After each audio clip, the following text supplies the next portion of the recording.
The video opens with cash covering the screen and is blown away by wind to reveal the PFCU MoneyTalk logo on a white background. The logo fades away to show a woman named Maddy Shellberg, the education specialist, sitting at her desk. When you hear the word budget, you may think of a few different things. The words restrictive, time-consuming, and difficult appear to the right of Maddy as she lists them. Restrictive, time-consuming, and difficult, but it doesn't have to be that way. Having a budget allows you the financial freedom that you want and lets you save for your goals at the same time. One at a time, 2 checkmark animations appear on the screen to the right of Maddy. So let's break down a budget in 5 easy steps. As Maddy says the step, the words Step 1, list your income, appear on the screen and the video fades back to Maddy. Step number 1 is to list your income. This includes all of the income that you have coming in every month, including regular paychecks and any side gigs that you might have. As Maddy says the step, the words Step 2, list your expenses, appear on the screen and the video fades back to Maddy. Step number 2 is to list your expenses. First, look at your essentials. A list of the essential expenses appear on a white background as Maddy says them. Your essentials include things like housing, food, transportation, utilities, childcare, debt payments, insurance, and don't forget to make sure to include a miscellaneous category for any unexpected expenses that might come up.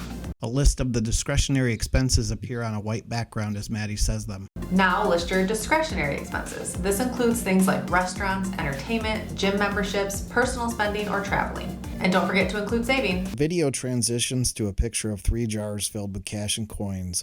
The jars are labeled with the words house, car, and travel. On the table is loose change, a pen, and a notebook with writing that says goals. Putting money aside to reach your financial goals and building an emergency fund for those unexpected costs that will come up. You might have to track your spending for a few months to know how much you spend in each category, especially for those expenses that fluctuate like groceries and gas. Step number 3. As Maddy says the step, the words Step 3, income minus expenses appear on the screen and the video fades back to Maddy. Add up all of your expenses, and it's time now to subtract your expenses from your income. If you end up at 0, that is great. That means you have given every dollar a job to do and you're really making your money work for you. That's the ultimate end goal. If you find that your expenses are higher than your income, it's time to make some adjustments. This could be cutting back on those expenses that you don't really need. Things like cutting back on streaming services or restaurants.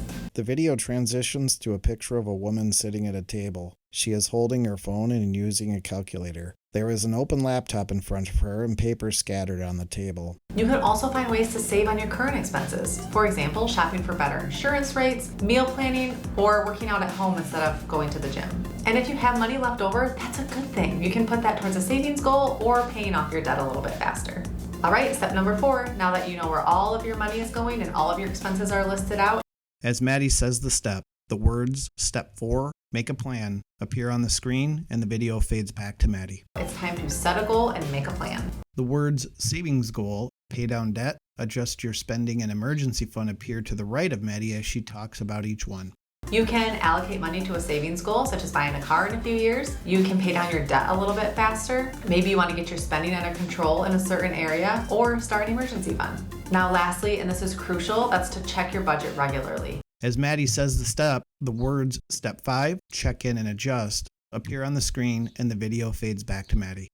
Make any needed adjustments from month to month. Are there extra expenses this month? This could be things like holidays, birthdays, vacations, maybe even just the fact that groceries have gone up in price. Make sure these things are included in your budget. And that's it. I hope these budgeting tips will help you get started with your budget. And if you're still feeling a little overwhelmed and don't know where to start, you can always reach out to our financial coaches. It's completely free. All you have to do is go to our website or give us a call to schedule an appointment. The video fades to a white background with the PFCU logo. Text along the bottom of the screen directs the viewer to different resources. They can visit the PFCU website at pfcuforme.com, email PFCU at pfcuinfo@pfcuforme.com, or call PFCU at 844-517-3611. Text at the bottom of the screen reads PFCU is an equal housing lender and federally insured by the NCUA.